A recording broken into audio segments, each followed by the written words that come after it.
Folleturi, seppatiringan కట్టేశారల్లూరి డబ్బుమెంట్రం franchise కుటుంబమని త్రైశోకూరు కులం మార్చి job కొట్టాడు, పెద్ద లంబోడి వేషం వేశాడు.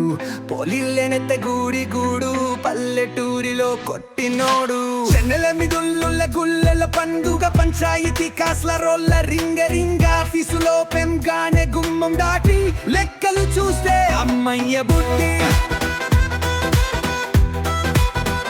బెంగుళూరులో ఇల్లత్తాడు,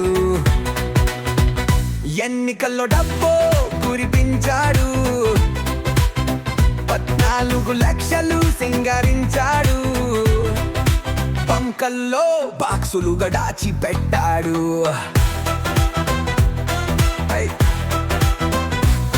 అయితే కానీ ఫేక్